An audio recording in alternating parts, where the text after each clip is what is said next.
Quelques nouvelles qui concernent le continent africain et je commence par la Tunisie où le groupe chinois Shanghai Automotive Industry Corporation s'apprête à l'installation d'une usine de production de véhicules sous le label Maurice Garage.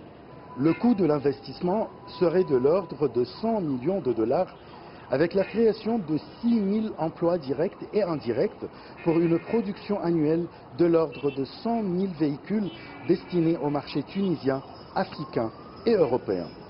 L'accord a été signé en présence du chef du gouvernement Youssef Chahid lors de sa visite à Pékin pour participer au forum sino-africain.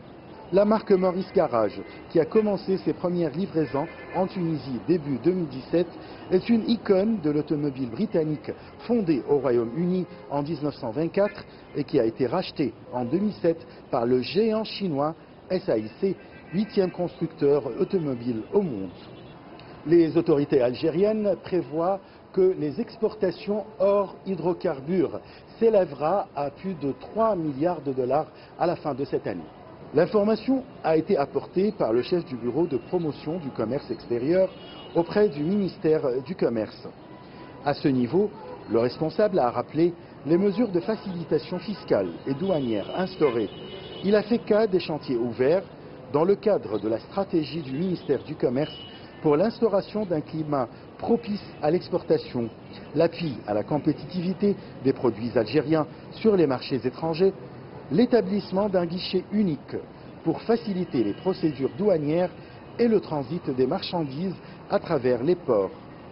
Toujours au rang des dispositions prises par Alger pour encourager les exportations hors hydrocarbures, le responsable a parlé du projet du fonds de promotion des exportations dont la préparation du dossier confié à une équipe d'experts par le ministère algérien du Commerce est en cours.